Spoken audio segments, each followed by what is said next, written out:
정부가 화물연대 파업에 대한 업무 개시 명령을 발동했습니다. 화물연대는 정부의 결정이 노동자에 대한 계엄령이라면서 명령 무효 가처분 신청 등 법적 대응을 준비하겠다고 맞서고 있는데요. 한편 이상민 행정안전부 장관에 대한 해임 건의안을 추진하기로 했던 민주당이 한 발 더 나아가서 바로 탄핵 소추안을 낼지 오늘 안에 결정할 것으로 보입니다. 여러 가지 정치권 이슈들 짚어보겠습니다. 오늘 김행 국민의힘 비대위원, 김현정 더불어민주당 대변인 나오셨습니다. 어서 오시죠. 네, 반갑습니다. 네, 어제 윤석열 대통령이 시멘트 분야 업무 개시 명령 발동을 결정하고 또 오늘 바로 이어서 국토교통부가 집행을 위한 추진에 박차를 가하는 상황입니다. 일단 정부 쪽에서는 이 파업을 어떻게든 잡아내려고 업무 개시 명령이란 카드를 꺼내 들었는데 화물연대 측에서 어떤 대응을 내놓을지 이게 지금 또 다른 변수가 될 수 있을 것 같습니다. 어떤 상황입니까, 지금? 일단 먼저 이 파업을 이제 하게 된 원인을 우리가 좀 규명해 봐야 되는데요. 지난 6월 달에 화물 노동자들이 이제 총파업하면서 그 당시에 이제 올해 말로 이제 안전운임제 일몰 기간이 올해 말로 일몰이 되거든요. 그거와 일몰 폐지하고 이제 차종하고 품종을 5개를 확대해 달라라는 요구를 갖고 총파업을 했는데 그 당시에 정부와 이제 화물연대 간에 합의 민생특위를 만들어서 그 내용에 대해서 협의해 나가기로 이렇게 했는데 그동안에 정부가 제대로 된 협의를 하지 않아서 이제 한 달밖에 안 남았지 않습니까, 올해가. 그래서 화물 연대 측에서 부득이하게 이렇게 파업을 하게 된 건데 이 문제를 궁극적으로는 풀어야 될 거 아닙니까? 이제 정부와 여당에서도 국가 경제에 미치는 영향이 크다라고 해서 업무 개시 명령을 이렇게 발동을 한 것인데 궁극적으로 이 문제를 풀기 위해서는 화물 연대 측의 요구 사항들에 대해서 진지한 대화와 타협을 통해서 푸는 것이 이 문제를 궁극적으로 푸는 것 아니겠습니까? 그런데 그렇게 협상하기도 전에 업무 개시 명령이라든지 불법 파업으로 규정하고 법과 원칙에 따라서 강경 대응하겠다 이런 기조들을 정부 여당에서 계속 보이니까 화물 연대 입장에서는 강경 대응으로 또 할 수밖에 없는 거거든요. 지난 월요일 날 1차 교섭을 했는데도 아무런 국토부 차관이 나왔는데 아무런 권한이 없다라는 걸로 해서 그냥 끝났거든요. 오늘 2차 이제 교섭이 있는데 오늘 2차 협상에서 정말로 좀 합의안이 도출이 돼서 문제를 잘 풀었으면 좋겠다라는 말씀을 좀 드리고 참고로 좀 말씀드리면 이 화물 노동자들이 하루에 12시간에서 15시간 정도의 장시간 노동을 하는데 임금은 최저임금 정도 수준밖에 받지 않는 거예요. 못 하는 거예요. 그래서 부득이하게 이제 과적을 하게 되고 또 과속을 하게 되고 이러다 보니까 피로가 누적이 돼서 이제 과로가 쌓여서 피로가 누적이 돼서 화물 자동차 관련된 졸음운전 등으로 인해서 안전사고들, 교통사고들이 많이 발생했거든요. 그래서 1년에 700명 이상이 화물 자동차로 인한 사고로 사망하고 있는 통계도 나와 있는 거거든요. 그리고 그렇게 장시간 노동을 함에도 불구하고 받는 임금은 최저임금 정도 수준밖에 안 돼서 이런 화물 노동자들에 대한 생존권의 문제거든요. 이 문제와 또 마찬가지로 국민의 생명과 안전과도 연관된 것이고 또 마찬가지로 물류와 관련된 국가 경제와도 지대한 영향이 미치기 때문에 이런 것들을 종합적으로 검토해서 가장 좋은 해결 방법은 서로 협상을 통해서 합의를 도출하는 것 아니겠습니까? 그래서 지금보다 정부에서 강경된 일변도를 하기보다는 좀 당사자들인 화물 노동자들과 협상을 통해서 빨리 합의안을 도출하기를 바랍니다. 네, 화물연대도 강경 대응 입장 내비친 상황에서 강대강 대치가 이어지고 있는데 오늘 오후에 2차 교섭 예정돼 있습니다. 이때 좀 중용을 찾을 수 있을까요? 근데 이제 중요한 것은 지난 6월 달에 이미 화물연대가 파업을 했고요. 네. 그때 이제 일몰 연장제에 합의를 했죠. 불과 이제 5개월도 안 된 시점에 다시 또 총파업에 들어갔는데 이거 확인해 보셔야 될 것이 지금 이 화물연대에 소속된 조합원들은 사실상 최저임금 노동자들이 아니고 화물차를 갖고 있는 차주들이에요. 지위가. 그래서 이분들의 지위는 개인 사업자의 지위이지 최저임금 노동자들의 지위가 아니고 임금 협상은 화주와의 계약을 통해서 하는 것이 맞는 것입니다. 그래서 정부 측에서도 비조직화된 노동 약자들에 대해서는 분명하게 처우를 개선하겠다라고 얘기를 하고 있고요. 이분들은 최저임금 노동자들이 아니라는 겁니다. 그래서 지금 시멘트 같은 경우에 지금 95%가량 출하량이 감축이 돼서 이것이 전 노동자와들과 연대까지로 갈 것이면 국가적인 지금 경제 파장이 상당히 심각한 상황이거든요. 그래서 이제 정부가 업무 개시 명령을 내릴 수뿐이 없었다고 그렇게 지금 얘기가 나오고 있습니다. 그러니까 6월 달에 네네. 그 일몰 기간 폐지에 대해서 합의되지 않았고요. 네네. 지금 연장에 이제 합의했죠. 아니요, 연장에 일단- 합의한 건 아니고요. 네네. 정부가 지금 3년 연장, 네네. 품목 확대는 반대하고 네. 3년 연장하자는 제안을 해놓은 거고요. 네네. 궁극적으로는 이건 이제 국회에서 법을 통해서 이제 그럼요. 저기 결론이 나야 되는 그런 입법화가 돼야지 문제인데, 되죠. 네. 그러니까 조금 전에 우리 김영 비대위원께서 말씀하신 그 자영업자 있죠. 네네, 그 문제도 사실은 이 업무 개시 명령이 이원적이고 이법적이다라는 그런 근거의 하나이기도 해요. 왜냐하면 지금 그 자영업자면은 그 본인들이 그 이제 우리 그동안의 화물 노동자들이 특수고용 노동자들 아닙니까? 그래서 노동자성을 인정해달라고 계속 정부에 요구했음에도 불구하고 인정해주지 않았거든요. 그래서 지금 그럼에도 불구하고 업무 개시 명령을 내린 것은 그럼 개인 사업자들이 본인이 선택해서 장사를 하지 않겠다라고 하는 것을 강제하는 것은 우리 헌법 12조에 규정한 강제 노역 금지 원칙에도 위반되고요. 만약에 그 국토부에서는 이게 불법이 아니라고 하고 있거든요. 그리고 또 공정위에서는 자영업자로 보고 또 국토부에서는 이거를 준 노동자로 간주해서 업무 개시 명령을 또 내리는 측면이 있어요. 서로 안 맞는 측면이 있는데 네. 노동자로 간주해서 업무 개시 명령을 내린다 하더라도 이 업무 개시 명령은 좀 전에 제가 말씀드린 헌법 제12조하고 우리나라가 비준하고 회원국으로 가입하고 있는 국제노동기구 ILO의 그 강제 노역 금지에도 위반이 돼요. 그리고 ILO는 지금 국내법과 동일한 효력이 있거든요. 그래서 2천만 명이 가입되어 있는 국제운수노조에서도 ILO에다가 긴급 개입 요청을 지금 한 그런 상태이거든요. 그래서 이게 빨리 이제 합의를 통해서 처리되지 않으면 이법적이고 이원적인 문제뿐만 아니라 국제적인 문제로까지 이게 문제의 개입까지도 연관되는 그런 큰 문제입니다. 그래서 저는 다시 한번 좀 말씀드리지만 그 국가경제 차원에서 강경 대응하고 있다는 거 아닙니까? 지금 정부에서는. 그러면 실제로 이 업무 개시 명령이 효력을 발생하기 위해서는 송달도 돼야 되는데 현실적인 그것도 문제도 있어요. 그리고 그 화물 연대 측에서는 벌써 가처분으로 대응하겠다고 하지 않습니까? 그리고 그 송달이 안 되는 거는 뭐 공시 송달을 하겠다라고 하는데 그것도 2주 이상의 시간이 또 걸리는 거거든요. 그렇기 때문에 이렇게 그 국가 경제와 화물 노동자들의 생존권 그리고 그 국민의 생명과 안전과 연관된 이런 문제들은 빨리 합의를 통해서 타협점을 찾아라는 게 좋다. 그래서 더불어민주당에서는 네. 3+3이라고 그 중재안도 저희가 제시한 게 있는데요. 정부에서 지금 3년 연장을 제시하고 있지 않습니까? 근데 그 3년 연장은 좀 화물 노동자 측에서 좀 양보를 하고 그다음 품목 5개 품목으로 확대하는 것에 대해서는 정부가 좀 한 3개 정도 품목을 받아서 3+3으로 좀 합의했으면 좋겠다라는 거를 우리 민주당에서는 중재안으로 좀 제시한 상황이고 양측에서 우리 중재 요청을 받아들인다면 그 중재 역할을 하겠다. 이것이 저희 또 입장이기도 합니다. 네, 제가 일단 몇 가지 좀 정확히 짚을게요. 첫째, 이 업무 개시 명령이 법제화된 것은 잘 아시다시피 노무현 대통령 시절입니다. 2003년도에 대규모 화물 연대 파업이 있었습니다. 그래서 2004년도에 업무 개시 명령을 내렸고요.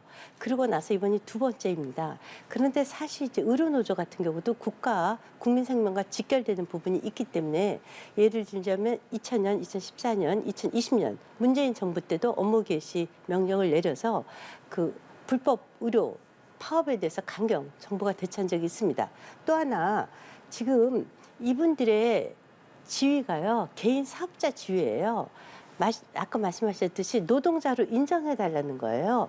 개인 사업자를 노동자로 인정해달라는 것은 완전히 별개의 문제입니다. 예를 들자면 그러면 우리나라에 지금 많은 자영업자들 그 식당을 하는 분들 뭐 장사를 하시는 분들도 다 노동자로 인정을 해줘야지 돼요. 이분들의 지금 요구는 뭐냐면 화주와 지금 그것을 지입하는 화물차를 갖고 있는 두 당사자 간의 계약인데 정부가 이들의 영구 임금을 보존해 달라는 게 지금 요체예요. 그런데 그러면 제가 지금 식당을 해요. 나도 그냥 근로 노동자로 인정을 하고 내가 한 달에 300만 원을 벌을 수 있게 국가에서 인정을 해달라라는 말과 동일한 얘기예요. 그래서 정부가 두 가지로 나눠서 대처를 하겠다고 얘기를 하고 있어요. 이분들은 개인 사업자 지위고 지금 조직화되어 있지 않은 화물연대에 소속되어 있지 않은 정말 그 임금이 낮은 노동 약자에 대해서는 별도의 보완을 하겠다 이렇게 얘기를 하고 있어요. 또 하나 중요한 것은 지난 6월에 이 화물 이 운송의 지금 취업하고 계신 또는 사업을 하고 계신 분들 중에 사고가 많은 것도 사실입니다. 그래서 일몰제에 대해서 합의를 했고요. 그래서 그것을 입법화하는 과정 중에 우리 당에서도 3+3이 될지 어쩔지는 모르겠지만 품목별로 고려해 볼 수 있는 품목도 있다고 지금 민주당과 협상 중이에요. 그래서 품목에 있어서는 저희도 조금 고려해 볼 특히 시멘트 쪽에서는 그럴 생각을 저희가 갖고 있고 그 뜻이 이미 민주당 쪽에도 전달이 되어 있는 것으로 알고 있어요. 그렇습니다. 이것이 여야 합의에 의해서 입법화 과정을 거쳐서 이게 정상화 법제화되는 것이 맞지 않습니까? 근데 그 과정 중에 이렇게 돌발 파업을 해서 기간 사업이기 때문에 그래요. 이것이 기간 사업이 아니면 예를 들자면 갑자기 식당이 전부 다 문을 닫은 거하고 달라요. 이것은 화물이기 때문에 이것이 의료와 마찬가지로 우리 국민 경제에 미치는 영향이 너무 크기 때문에 지금 그렇습니다. 아니 그러면 정말 오늘 오후에도 대화의 창구가 열려 있거든요. 그럼 대화의 창구에 들어오면 되는데 일단 먼저 파업부터 하고 심지어 부산에서는 파업에 참여하진 않은 그 분들에게는 쇠구슬까지 던져서 이거 테러거든요. 이런 테러까지 하고 더 중요한 것은 이들이 파업의 구호에 보면 정치 구호까지 있다는 것입니다. 지금 이 문제에 대해서 왜 민주당이 이분들을 정치 세력화해서 민주당이 정치적 이익을 얻겠다는 의도가 아니면 어떻게 이것이 정치 파업화까지 가고 있는데 또 불구하고 이 파업을 방관하고 있는지 민주당도 동일하게 국회고 국가 경제에 대해서 마찬가지로 책임이 있지 않습니까? 그래서 이분들을 최저임금 수준의 노동자로 착각해서 같이 뭉뚱그려서 말씀하시면 곤란해요. 제가 좀 전에 말씀드린 네네. 건 뭐냐면 지금도 우리 김혜영 비대위원께서도 정치 파업 이렇게 파업이라는 용어를 쓰셨는데 네네. 근데 또 좀 전에는 또 자영업자 신분이라고 하시잖아요. 네네. 자영업자가 파업할 수는 없는 거죠. 네. 자기가 자영업자니까 내 장사를 이들이 중단하고 있는 거예요. 연대되어 있다는 게 그렇기 문제예요. 때문에 제가 지금 좀 전에 지적한 네네. 게 뭐냐면 정부의 태도가 네. 일관되지 않는다는 지적을 하는 거예요.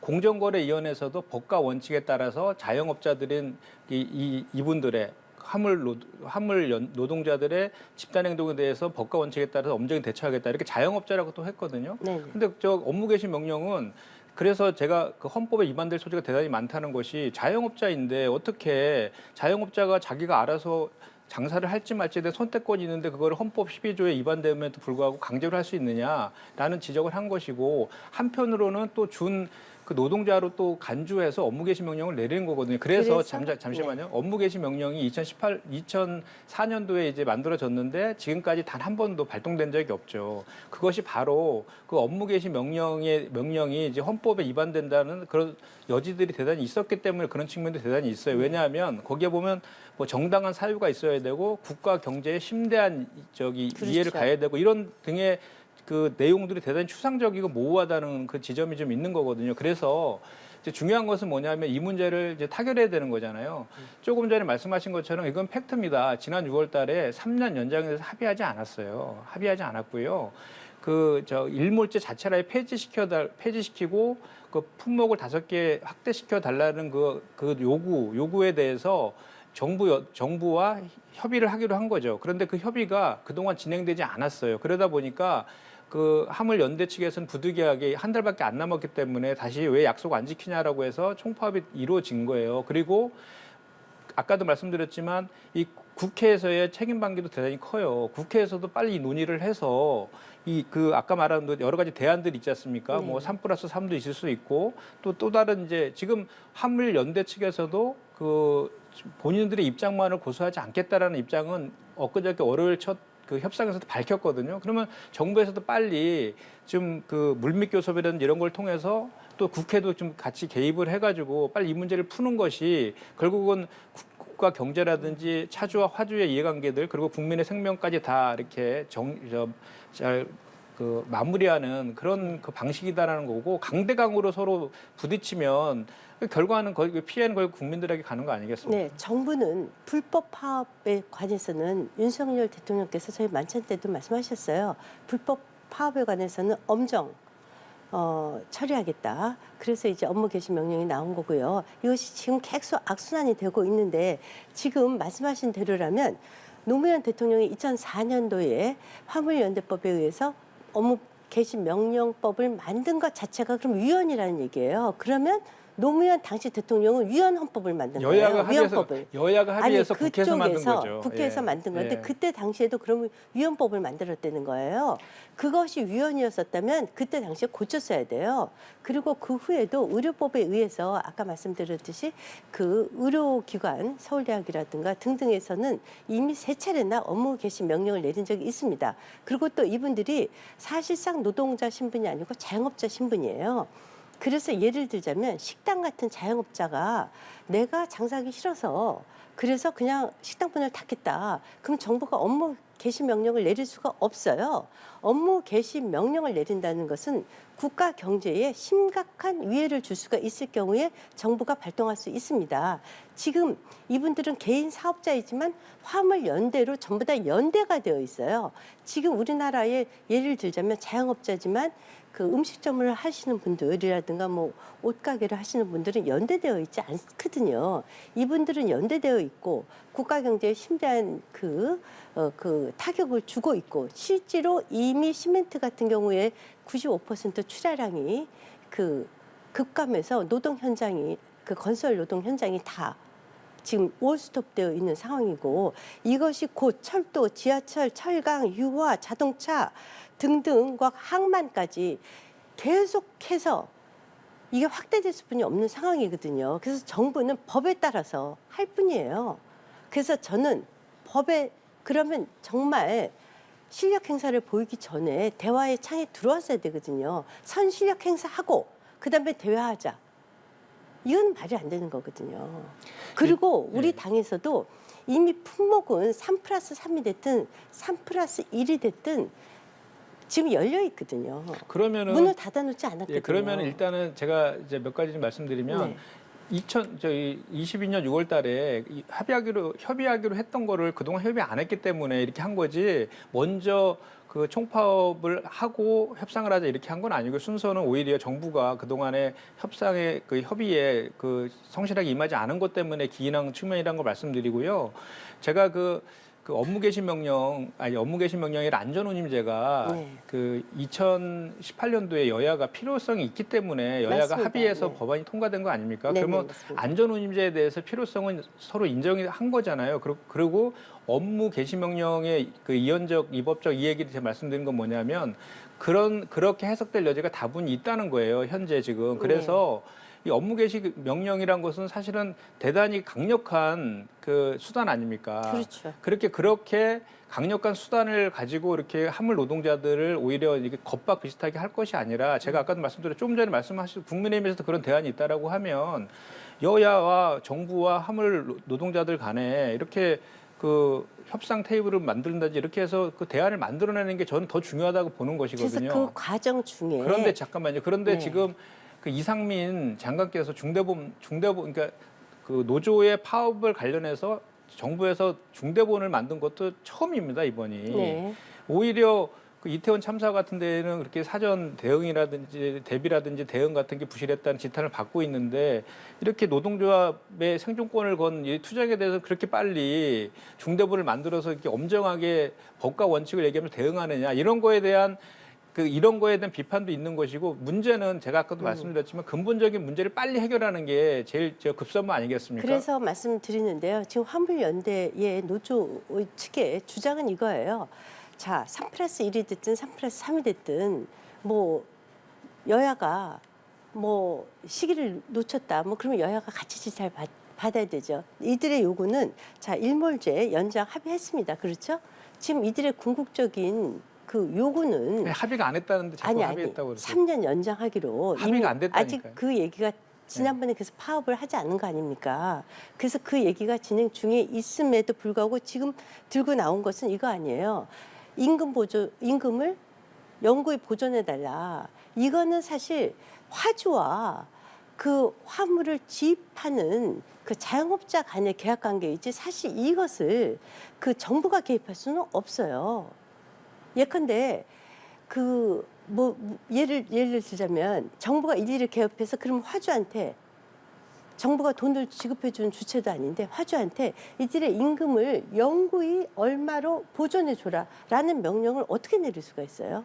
그런 식의 노조 요구를 어떻게 들어줄 수가 있어요? 그 명령을 내리는 것이 아니잖아요. 네. 그렇게 따지면 아니 노사 자치주의, 노사 자유를 이렇게 말씀하실 거면 그러면 정부에서 업무 개시 명령 내리면 안 되죠. 차주랑 화주는 알아서 하라고 하면 되는 것 아닙니까? 원래는 그렇게 해서 문제는 이 문제가 말씀하신 것처럼 그 국가 경제라든지 국민의 생명 안전도 연관이 되고 화물 노동자의 생존권도 연결이 되니까 정부에서 중재 노력을 해주는 거잖아요. 그렇죠. 그렇기 때문에 그 노력을 더 경주하는 것이 맞는 것이고 이렇게 화물 노동자들을 겁박하듯이 뭐 정치 파업이라 이렇게 몰아가서 이 문제를 확전시킬 것보다는 빨리 이 문제를 푸는 쪽에 역량을 집중하는 것이 맞다 이 말씀을 드리는 겁니다. 네, 이미 정치 파업화의 조짐이 많고요. 실제로 그러면 왜 노조 파업을 하는데 그렇게 정치 구호들이 난무를 하고요. 난무하고 있지 않습니까? 그러면 본인들의 주장만 얘기하면 돼요. 촛불 집회하면서 왜 이렇게 정치 구호들이 난무를 하고요. 또 하나 보세요. 이것이 지금 철도, 지하철, 철강, 뭐 유압 전 산업 분야에 다 지금 그 노조가 연대해서 사실상의 동계투쟁에 들어갔어요. 그렇죠? 단순히 화물 연대의 문제가 아니에요. 사실상의 동계 연대 투쟁에 들어가면서 이것이 또 하나 정권 퇴진 운동까지 연결이 되어 있는 것이에요. 근데 거기까지 얘기할 필요도 없이 자 보세요. 자 정부가 중재를 할 뿐이에요. 영구 임금 노조 아니 제가 식당을 하면 그 식당을 얼마를 벌지를 국가가 책임을 져줍니까? 그렇지 않잖아요. 이분들이 자영업자 수준인데 아까도 모두에 그렇게 얘기했어요. 최저 노동 임금자다. 최저 그 노동자들이 아니세요, 이분들은. 예컨대 개인 택시들은 자영업자예요. 개인 택시 하시는 분들의 영구 임금을 보전하는 것을 정부가 책임져라. 이게 말이 됩니까? 말이 안 되잖아요. 좀 전에 제가 말씀드렸기 때문에 되풀이하진 그래서 보시면 않겠는데요. 자 택시로 보죠. 택시로 보면 개인 자영업자들은 개인이 자기가 영업을 하는 거예요. 파업할 수 있어요. 파업할 수 있지만 그것도 뭐 경우에 따라서 국가 뭐 경제에 심각한 영향을 미친다면 업무 개시 명령을 내릴 수 있겠죠. 상대적으로 택시는 파장이 적죠. 음식점 하는 분들은 더 파장이 적을 수 있어요. 식당 안 가면 되니까 막말로. 이것은 국가 기관 사업 전체를 틀어버리거든요. 자, 택시 운전사도 두 가지가 있어요. 기업에 소속된 임금 노동자들이 있죠. 그 임금에 대한 근본적인 협상은 그 택시 회사 그 사주와 임금 노동자 간에 하는 거고요. 개인 택시 영업자들의 경우에는 정말 개인 자영업자들이란 말이에요. 근데 그분들이 지금 갑자기 우리 택시 다 파업할 테니까 우리가 이 개인 영업을 하는 동안 국가에서 뭐 300만 원을 영구히 보전해달라. 그런 식의 주장이 가능해요? 가능하지 않거든요. 아니 이게 지금 제가 아까 그 논리는 다 말씀드렸는데 네네. 되풀이하진 않겠습니다. 네. 다만 좀 전에도 이제 그 표현에 있어서 정치 파업이다. 뭐 지하철과 철도 노조도 같이 해갖고 뭐 국가를 뭐 어떻게 전복하려고 하는 거 아니냐라는 얘기까지 하시는데 그런 인식 자체가 지금 자꾸 이 사태를 더 키우는 거예요. 인식 아니고요. 아니 그 실제 지하철 노조와 철도 노조도 왜 하는 겁니까 파업을? 네. 그 지금 이태원 참사 때문에 국민의 생명과 안전이 그렇게 중요하다라고 국민들의 지금 이렇게 다 관심을 갖고 있는 그런 상황 속에서 이것도 마찬가지예요. 화물 노동자들의 생존권, 장시간 저임금이 국민의 졸음운전으로 이어져서 국민의 생명과 안전에도 직결이 되는 문제이고요. 그 지하철 노조가 오늘 파업 들어가는 것도 그 안전과 관련된 그 스크린 도어 같은 데서 사망 사고 많이 발생하고 있잖아요. 지금도. 그런데 그런 안전 인력에 대해서 1,100명을 감축하겠다고 그 발표를 하니까 그 시민들의 안전을 위해서 감축하면 안 된다라는 요구를 들어주지 않으니까 파업을 하는 거예요. 그것도 정확하게 철도도 마찬가지입니다. 그래서 저는 이렇게 왜 자꾸 이렇게 본질을 비껴가서 자꾸 이렇게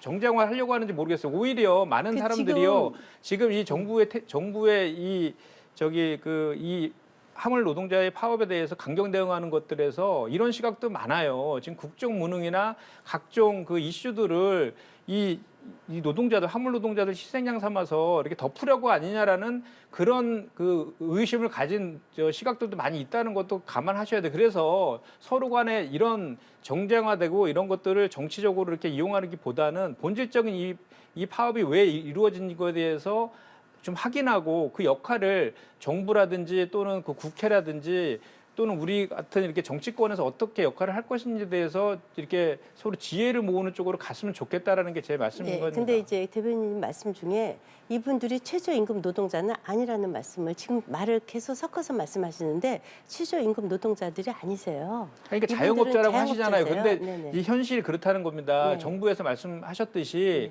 한 달에 300~400만 원 정도 받는다며요. 받는데 이분들은 말씀하신 것처럼 자영업자이기 때문에 유류비 같은 거를 본인들이 다 부담을 해요. 그렇기 때문에 유류비가 상당히 들거든요.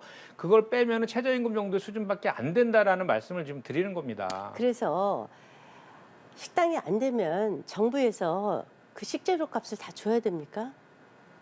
그런 식의 논리는 안 된다는 거예요. 그러면 기본적으로 그 상황은 화주하고 풀 문제지 정부가 그것을 영구적으로 보존해달라? 그러면은 식당 하시는 분들 다 나오셔서 우리 너무 장사 안 되니까 식당 재료비는 다 정부에서 보존해줘라. 이렇게 얘기해도 그냥 들어줘야 돼요.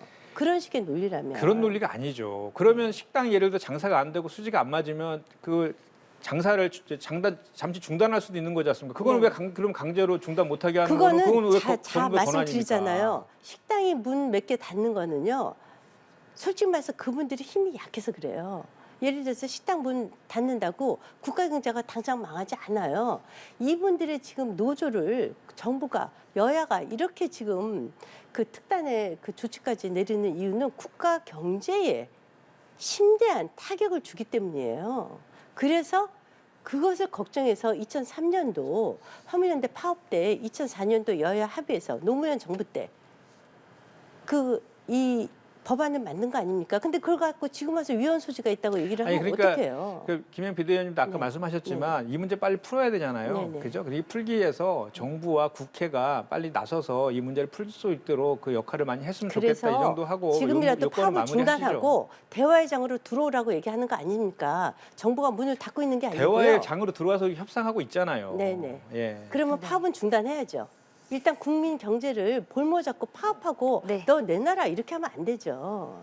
그러니까 김행 비대위원께서는 계속 자영업자와 취약 노동자층을 분리해서 봐야 된다는 말씀이시고 김현정 대변인은 정부의 강압적인 행사에 대한 비판의 목소리를 계속 내주고 계시는데 이 파업을 대하는 이 여야의 시각차가 상당히 커 보입니다. 오늘 오후에 2차 교섭 때 좀 타협점을 찾길 바라면서 국회 얘기 잠깐 해보죠. 지금 이상민 행정안전부 장관의 해임 건의안을 둘러싸고 원래 민주당이 오늘 발의를 하고 그리고 이번 주 금요일에 본회의에서 표기를 붙이겠다 했는데 탄핵소추까지 좀 거론이 되면서 좀 치닫는 모습입니다. 이게 어떻게 된 일인지 배경부터 좀 짚어보고 과연 어느 쪽으로 흘러가게 될지 예상도 함께 해본다면요. 네. 어제 의총에서 이제 이 이상민 장관과 관련된 해임 그리고 탄핵 관련돼서 논의를 했는데요. 네. 그 이미 이제 그 이상민 장관에 대해서 파면을 해야 된다라는 것들에 대해서는 다 동의가 되는 부분이고요. 구체적으로 처음에는 이제 해임 건의를 한 다음에 저 대통령이 그에 대해서 이제 거부를 하면 탄핵 소추를 하겠다 이렇게 처음에 이제 저 방향을 잡았었는데 이미 뭐 윤석열 대통령이나 정부에서도 만약에 이거를 그 해임권이나 이런 걸 하면 저 국정조사까지도 보이콧하겠다는 식으로 벌써 의사표시가 나와 있기 때문에 그렇다면 굳이 해임권이 단계를 거쳐서 할 필요가 있느냐, 바로 탄핵 소추로 가는 게 맞지 않느냐라는 의견도 나와서 그러면 그런 상황들을 다 종합적으로 해서 원내 지도부가 이제 판단해서 어떻게 할 것인지 시기와 방법에 대해서 이제 이임한 그런 상태이고요. 그래서 이제 어제 오후부터 오늘 오전까지 계속 당 지도부와 원내 지도부 간에 이제 논의 중이고요. 오후에 어떻게 할 것인지를 이제 기자회견 방식으로 이제 밝힐 그런 예정으로 있는데 아마도 정부 여당의 태도를 봐서는 해임건의 말고 탄핵소추 쪽으로 가지 않을까 이렇게 네. 저는 예상을 좀 해봅니다. 네, 탄핵소추까지 갈 것 같다라는 좀 강수의 예상을 하셨는데 그렇게 되면 정부 여당 측의 대응은 어떻게 될까요? 일단 뭐 민주당이 이것이 이제 그 제적 의석수 3분의 1이 발의하면 발의할 수 있어요. 그리고 이제 과반 찬성이면 탄핵 소추할 수 있습니다. 네. 지금 민주당이 이게 거야당의 횡포죠. 왜냐하면 과반이 넘으니까 얼마든지 탄핵 소추할 수 있어요. 그것이 이제 헌법재판소에 가서 어떻게 될지는 잘 모르겠어요. 2004년도에 당시 한나라당이 그 과반이 넘는 제1당이었죠. 그래서 노무현 당시 대통령을 탄핵 소추했죠. 그래서 헌재에 가서 그러고 나서 역풍이 불어갖고 저희 당이 선거에서 대패를 했습니다. 대패를 하고 또 실제 그 후에 선거 후에 헌법재판소에서 기각해버렸죠. 이래서 국가적으로 상당한 낭비가 있었을 뿐만 아니라 탄핵 소추안을 낸 한나라당은 당시에 상당한 역풍으로 총선 패배를 당하기도 했고 당시에 그것을 주도했던 뭐 너무 잘 아시는 최병렬 당 대표라든가 이런 분들은 정계를 은퇴할 수뿐이 없는 그런 상황까지 갔어요. 또 하나 이번 국정조사는 여야가 합의를 했어요. 저희 측 입장에서 보면 궁여지책으로 했는데 왜냐하면 예산안 통과 때문에 또 정부조직법 개편도 해야 돼서 했는데 할 때의 의도는 이거였습니다. 진상에 대한 철저한 규명 그리고 또 책임자에 대한 범위를 정하고 그것에 대한 처벌 그리고 재발 방지책을 논의하자고 했어요. 그런데 갑자기 탄핵을 하겠다고 하면 국정조사를 지금 한다고 하시면 제일 결정적이고 중요한 증인이 바로 이상민 장관이에요. 그분 탄핵해버리고 누굴 갖다가 국정조사를 하겠다는 거예요? 어느 분 데려다가? 이거 진짜 말이 안 돼요. 그분 데려다가 45일 동안 국정조사 하겠다고 했다가 갑자기 이분을 탄핵해버리시겠다고 하면 그냥 경찰총장 데리고 이래서 정쟁이라는 거예요. 도대체 왜 이렇게 말이 안 되는 정쟁을 하는 것인지 전 두 가지 사례를 얘기 드리고 싶어요. 일단 이상민 장관에 대해서 네. 파면을 요청하는 것은 국민적인 요청입니다. 유족들도 요청하고 계시고요. 그래서 노무현 대통령 탄핵과 비교한 거는 정말 어불성설이고 그 판단은 했어요. 국민들이 하시겠죠. 네네. 제가 봤을 때는 국민들이 잘했다고 저는 할 것이라고 저는 네. 생각하거든요. 그리고 이제 이 관련해 가지고 이상민 장관 국정조사와 이상민 장관의 그 파면은 서로 연관시킬 일이 아닙니다. 원래 12구 참사 발생했으면 바로 첫 번째로 국가 재난안전에 일차적 책임을 지고 있는 소방과 경찰을 다 소관하는 주무부처의 장관으로서 일차적인 책임을 져야 됐어요. 네네. 이미 한 달이 지나도록 단 한 명도 책임지는 사람이 없는 거에 대한 국민과 유족들의 분노가 있는 것이고요. 그 대표적인 상징적인 분이발 이상민 장관이기 때문에 요구를 하는 것이고 오히려 이상민 장관이 현재 행안부 장관으로 있음으로 인해서 특조본의 수사도 꼬리 자르기 수사로 그 윗선으로 가지도 못하고 밑에만 지금 수사하고 있는 형국이거든요. 거기다가 이상민 장관이 계속해서 장관직을 유지하고 있으면 오히려 국정조사도 그 자료 제출이라든지 뭐 이런 것들로 인해서 오히려 진상규명이 방해가 되면 됐지 더 잘 될 거라고 생각하지는 않습니다. 그래서 이상민 장관의 우리의 파면 요구가 국정조사와 연계해가지고 하는 것 그 주장이 오히려 국민한테 설득력이 없고 오히려 그것이 더 아니 왜 그 국민들이 원하는 60~70%가 원하는 것을 국민의 뜻을 따르지 않고 왜 그 이상민 장관 구하기에 정부 여당이 이렇게 나서는지 모르겠어요. 그거에 대한 국민적인 지탄이 훨씬 높다는 거 제가 말씀드립니다. 제가 말씀드리면요. 자, 우리가 45일 이미 시작됐어요. 국정조사. 내년 1월 8일인가 뭐 이렇게 끝나요. 그러면 자, 제가 정말 이해할 수가 없는 게요. 지금 수사가 진행 중인 사안이에요. 대통령께서도 수사를 보고 그것에 대한 책임을 분명히 지겠다. 정무적 책임까지도 말씀하셨어요. 보시면 돼요. 그럼에도 불구하고 야당이 주장을 해서 저희가 국조를 합의를 했습니다. 지금 하루하루 날짜가 가고 있어요. 제일 중요한 분류 사람이 이상민 장관이에요. 그런데 그 사람은 그럼 빼놓고 그러면 그 다음 후임 장관은 언제 임명될지도 몰라요. 청문회도 통과해야 되고. 그러면 말씀하신 대로 제일 중요한 주무장관 빼놓고 국정조사를 왜 해요? 이러니까 정쟁이란 소리고요. 자 보세요. 자 대검을 자꾸 넣자고 그래요. 대검은 이 국정조사와는 상관도 없어요. 이것은 바로 이재명을 보호하기 위한 방탄뿐이 안 돼요. 저희가 이상민 장관을 보호할 이유가 뭐가 있습니까? 필요도 없는 대검찰청도 집어넣자. 이래서 결국 안 됐어요. 그럼에도 불구하고 하도 주장을 하니까 대검찰청에 마약 관련 수사팀은 넣기로 했죠. 사실 그 팀은 경찰의 마약 수사와는 주의 통제권도 없어요. 그런데 그냥 넣은 거예요. 이렇게 국정조사를 진정성 있게 하려고 하면 아니 제가 야당 국회의원이면요. 이상민 장관 갔다가 진짜 그 사람을 완전히 그냥 해체해버릴 것 같아요. 그것이 더 원래 맞죠. 아니 뜬금없이 그 사람을 탄핵시킨다고 하면 국정조사 안 하시겠다는 거죠. 정치적 도의적 책임이 필요한데 하지 않았기 때문에 부득이하게 탄핵 그래서 소추를 지금 우리가 검토하고 있다는 말씀을 좀 드리고요. 과거에 네. 성수대교, 삼풍백화점, 뭐 세월호 네. 등등에서 그런 국가적 재난 상황이 발생했을 때 그 정치적 도의적 책임을 다 져왔습니다. 유독 왜 알겠습니다. 이 정부만 지지 않는지 네. 그거에 대한 국민적 지탄이 높다는 거 다시 한번 말씀드립니다. 네, 그때 여기까지 이제- 말씀 네. 들어보도록 네, 할게요. 네, 네. 네. 지금까지 김현정 더불어민주당 대변인 김행 국민의힘 비대위원과 함께했습니다. 고맙습니다. 네, 고맙습니다. 네.